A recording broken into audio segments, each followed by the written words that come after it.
a video for veterans who are in Michigan.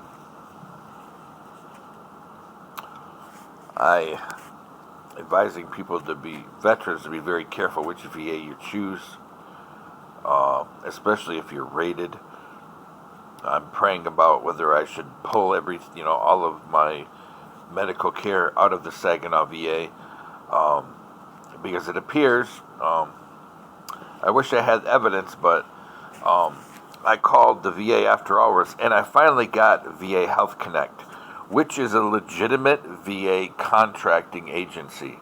It was thought up in 2013 and put into motion in 2014 and became fully implemented for most of the VA, and I think it was 2016. But now they're taking it a step further. Excuse me. Allergies. Now they're taking it a step further. Hopefully I'm not going to have an asthma attack here. I'll come through it, hopefully, by God's will. But anyway, so, various VAs went online from 2016 until, last year.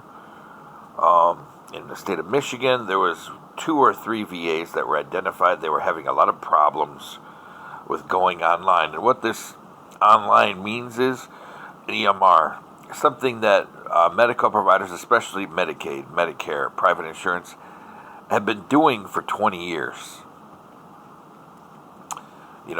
But some clinics, especially the ones that have bad intentions for their patients, will use a fax, but nobody's doing that.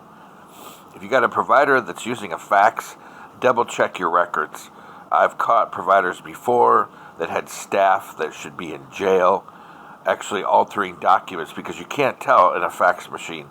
It's so grainy, it's difficult to identify an altered document, especially if they're like putting it together and then photocopying it and then faxing it. It's very hard to tell. But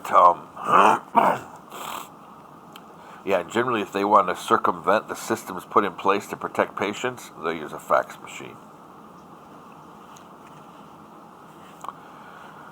But anyway, so most places are using EMR.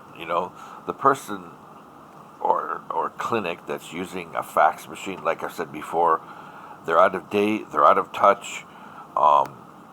They may even be hurting their patients by, like I said, circumventing patient protections that are put in the system, because whatever system you're using, when you put in healthcare information, requests and orders are approved and referrals are approved, there's a system of review that protects patients and also makes sure that the insurance company or the clinic, their interests are protected. When you go to fax, all of that stuff is wiped out. There's no second review. It goes direct to somebody, and they pick it up in a fax machine. And they may or may not retain the evidence, because again, everything's electronic. So they got to take the time, scan it in. They may have a pile of stuff on their desk that's 6 months old that they got to scan in. Again, disenfranchising the patient. But my point is that what I've seen at the Saginaw VA, especially regarding CNP. Now CNP, they try to make it look like they're not involved. They are. And whether they're overburdened or not, when they pass a lot of their burden to Vet Connect. Now, I've had a lot of targeting through Vet Connect. Vet Connect, people will tell you, oh, that's the VA's call center. Wrong. That's a regional call center that I am accumulating evidence. I believe it's connected to my former employer and and another former employer that provided seed money. But like I said, I'm still gathering that evidence. But anyway, Vet Connect is not the VA. It's a regional call center connected to, as far as I can tell, it used to be just Saginaw. Now they branched out to Detroit and Ann Arbor. Now this call center I used to work at, they do have a branch in not in Detroit. It's outside of Detroit. But I think that they're connected to Vet Connect. I'm hearing a lot of similar behaviors from the staff, similar voices, similar hold music, similar scripting. So it's like I said, it's more circumstantial, but we're seeing a pattern. But when I hear the same voices, that's pretty, But people move. People work at a call center, get the background, and then they try to become a 1099 and do their own call center business or with their friends. I've seen this in the States as well as in the Philippines. I've seen it. Where else have I seen this? I've seen this in Guam. I've seen this in California, Arizona. Trying to think off the top of my head. Believe it or not, don't ask me how this happened, because they're supposed to be under sanctions. Venezuela, Argentina, which no problem there. That's a significant, very devoted Catholic presence is there, and our Pope.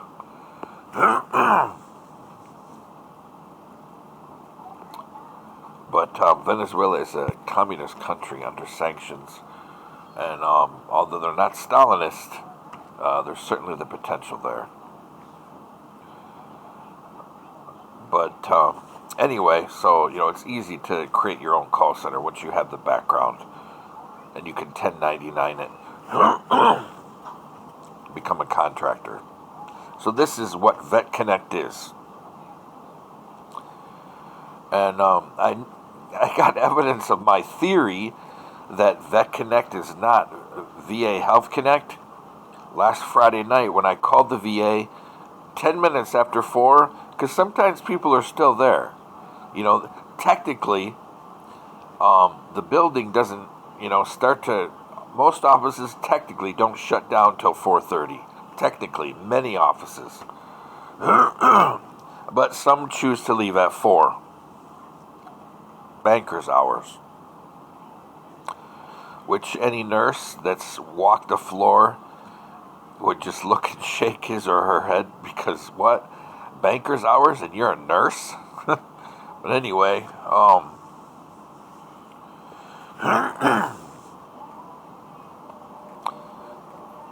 so I called in and I got VA Health Connect, and they said, oh yeah, everybody is gone from the VA, and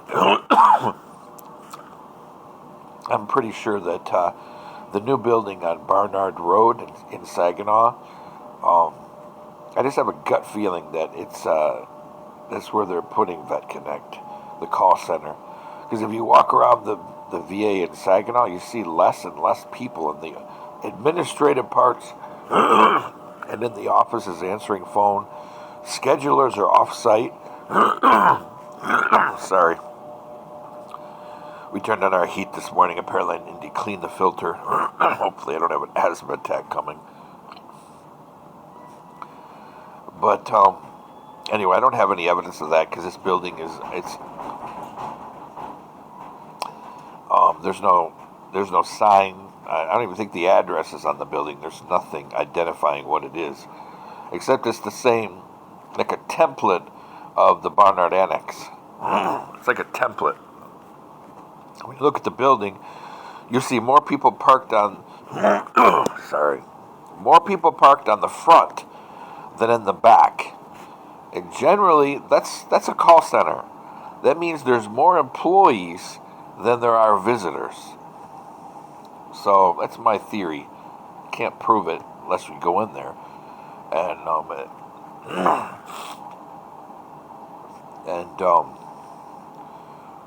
You don't have to have business to be there, or you could be escorted off the property. But it's just things when I pass by there, that I notice. No address. I mean, it could be on the gate in front. I don't think so. No identification. They've got the same flag template that the annex has. Same structure of the building, same design, and very few cars in the back. I mean, it could be different now, especially after this video hitting, but almost no cars in the rear. Most cars are in the front of the building. And I would say the building could probably hold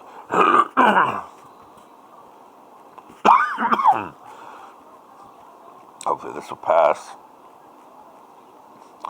I would say that building could probably hold maybe 300 to 500 people safely.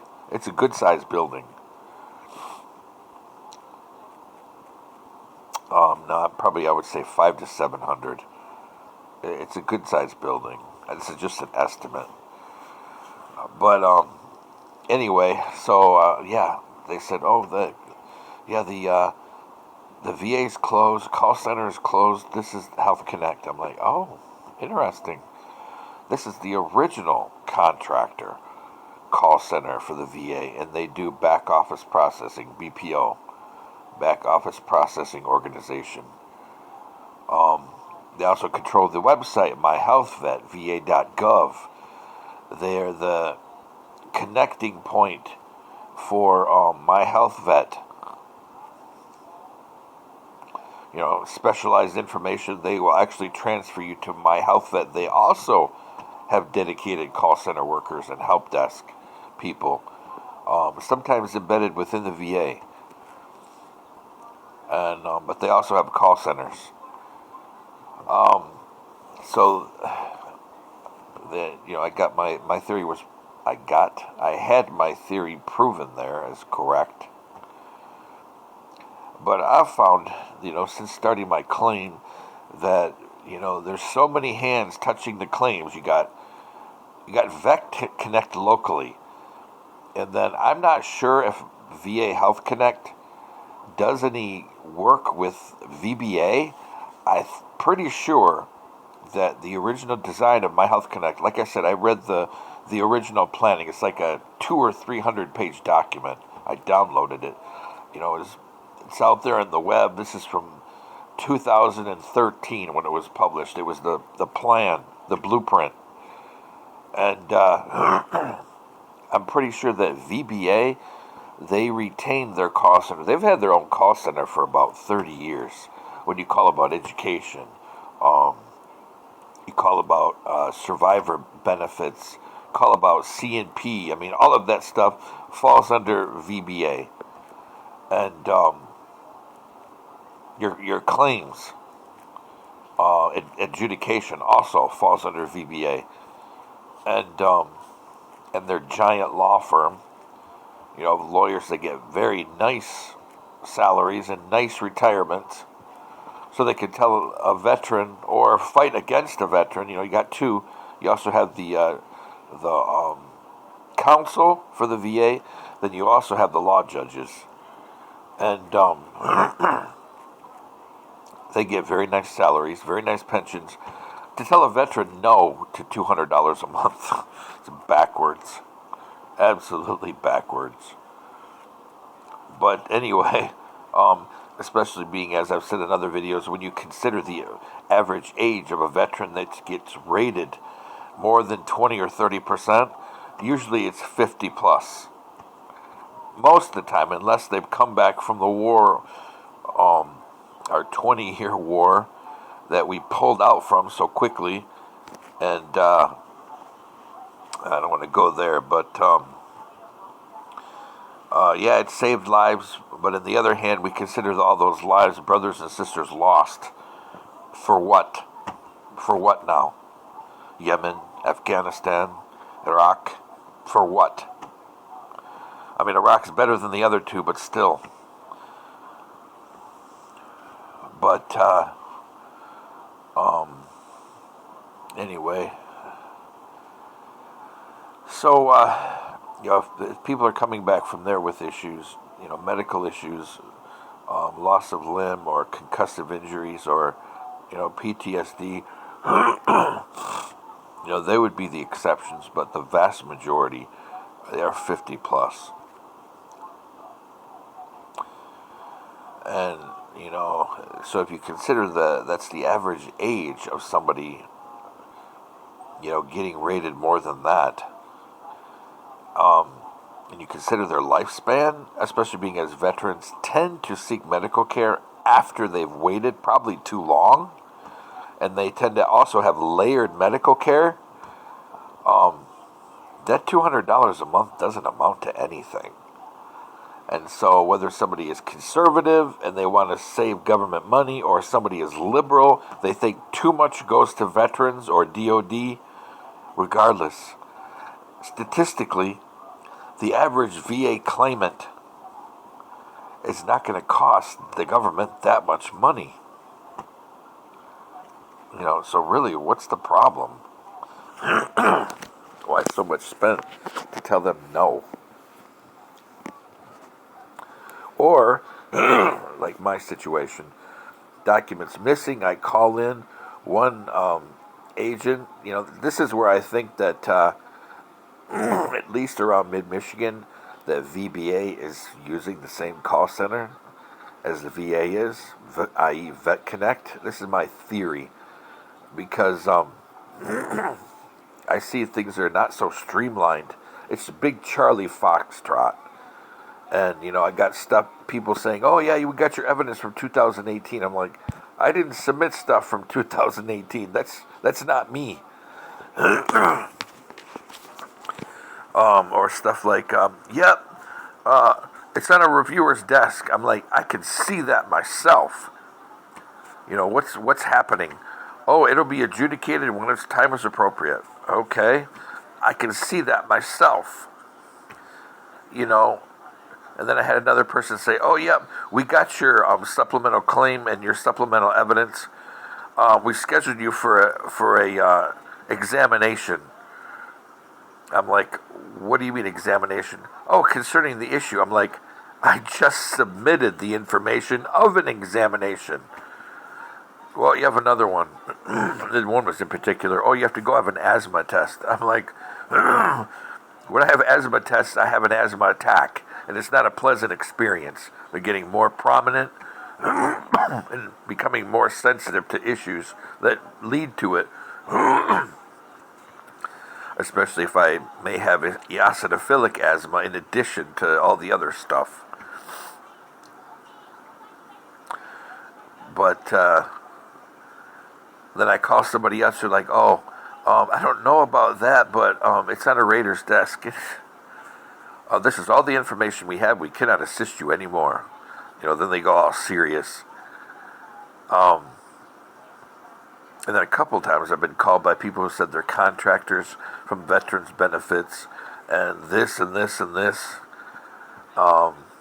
Somebody called and said they're calling from VBA, Detroit, and I need to call them to discuss an important matter. It's like a debt collector. And gave me the phone number, the 1-800 number. Oh, yeah, call the Detroit Veterans Benefit Administration. I'm like, the phone number you gave me is for VBA General. The system used to be you go to a call center at a regional office. There's like 4 or 5 regional offices, and they all had call centers.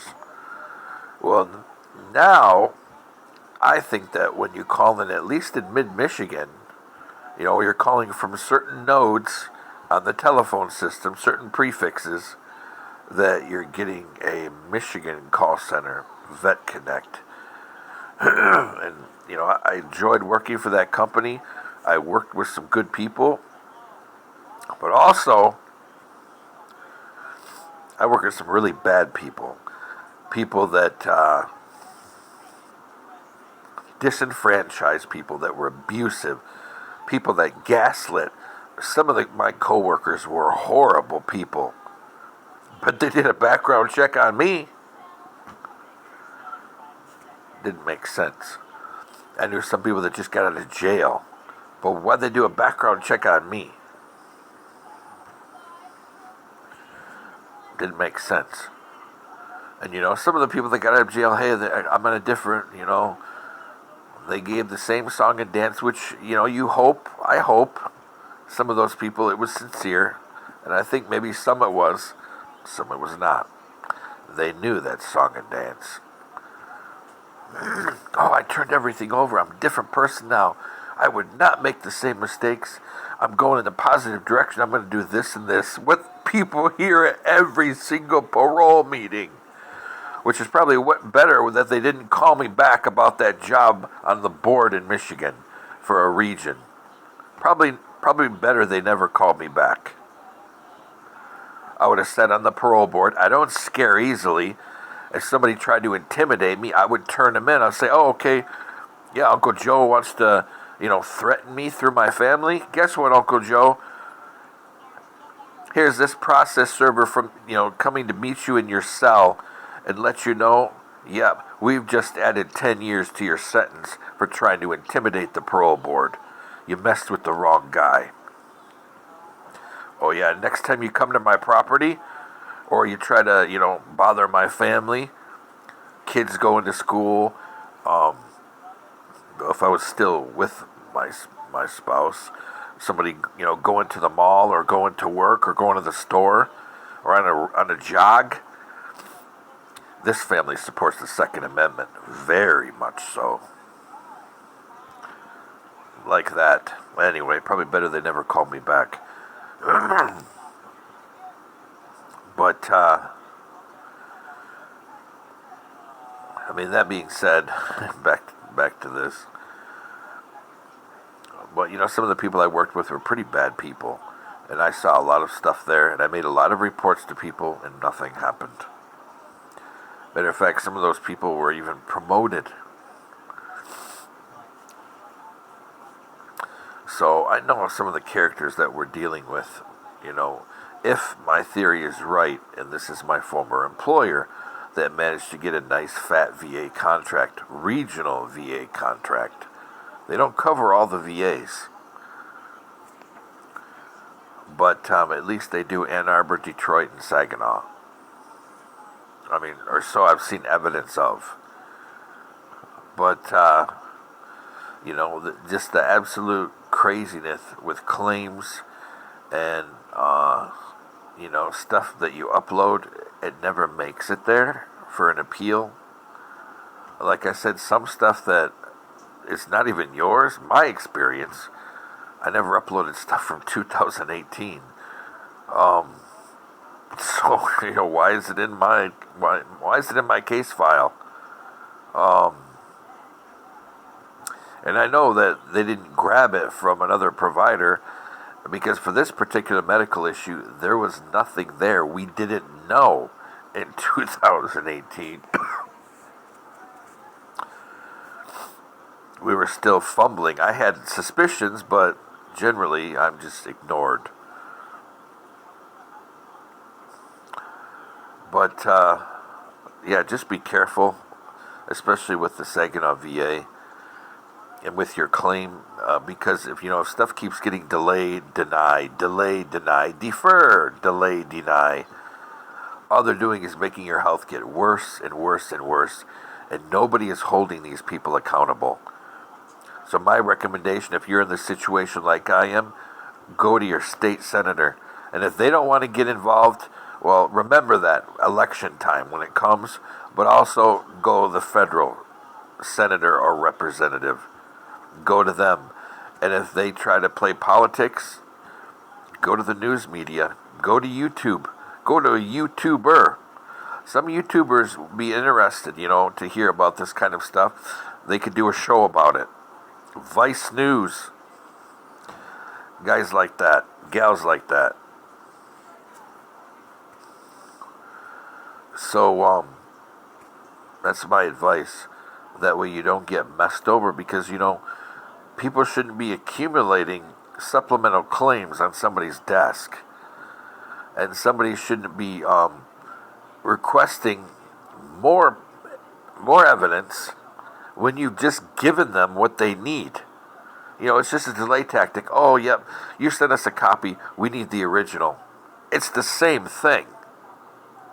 They don't need the original. The only thing they need originally is a doctor's statement, if it's even needed. But if you submit medical record evidence, that's medical record evidence. Well, we need the original file. Yeah, you may have the original file. This is after that date. Well, we need it. Okay, but many things can be downloaded electronically. They don't have to be done through the mail. That's another way they disenfranchise us. Everything is electronic. You can log in and get a medical record just like that. You don't have to go through the mail and delay things for a veteran again. Oh, this is missing. I'm just seeing the system, how they weaponize it. Oh, well, this particular I is not dotted. You're going to have to go do another exam. Or we need an additional statement from the doctor. Stuff like that. It's supposed to be, I actually cornered a VA or a VBA rep, which I think is Vet Connect, and I said, look, is the VA policy still benefit of the doubt favoring the veteran, with I's and T's? She didn't say anything. She repeated the scripted, thing. Thank you for your service. We have no further information for you at this time. Is there anything else I can help you with?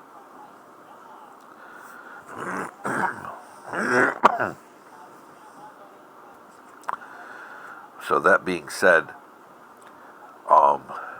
just a note here. This one's getting kind of long, so I generally go over 20 minutes. 20 minutes is generally the recommended time for a video. People start to lose their attention after about 20 minutes. It goes down statistically. I mean, that's what my analytics say. But which is why sermons and homilies generally aren't long, because you'll lose people's attention span. But anyway,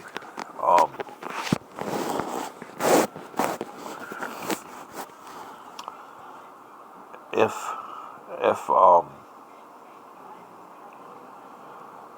the benefit of the doubt rule is no longer in play, that's really problematic for veterans, who some of these things we may not have seen people we were in military with in years and years. Some of these medical records may be older. If you're rural, it's harder to get to do another exam. And then if you're in an area with people trying to fleece the VA, like my experience, I've had now 4 or 5 exams scheduled. We completed two of them, 2 or 3, and every time that's $300, $400, $500 for an expert. And they may or may not fill it out correctly. They may or may not have additional documents. They may or may not have even met with you. That's another $300 to $500 given to them. And it may or may not even help you. It may or may not even help the VA. Like everything hinges on a DBQ instead of on the evidence given. That's kind of flawed thinking. And it's costly thinking for the VA. Again, just to deny a veteran $200 a month.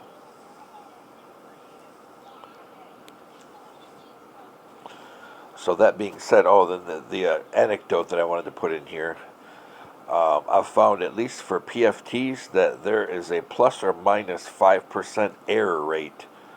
So next time you're denied, I know somebody who's in that situation who they meet all the criteria, except between 2 different statistics, they're within 5% of error. That's, I looked up the percentage of error rate for a PFT, and it's plus or minus 5%, which is chance. Chance being, p value is 0.005 or 0.05. Sorry. 0.05, 5%. So that's the situation that I know somebody that's in, and this is in addition to taking medication and having a documented asthma attack.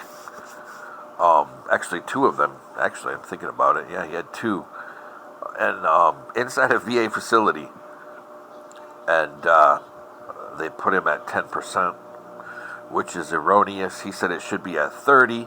If you look at the statistics, and it's just sitting on somebody's desk.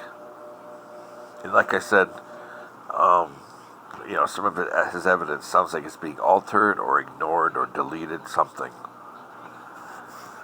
But anyway, so with a chance at 5% margin of error, which is just chance, misreading something, something's folded, somebody's glasses are dirty, somebody reads the wrong line and then they go back to the right line, stuff like that. It's just chance, 5% error rate with your average PFT. And you may encounter a doctor and a respiratory therapist. Oh, we're going to give you 4 in a row and then create an average. There's no VA-approved formula to do that. That right there is illegal.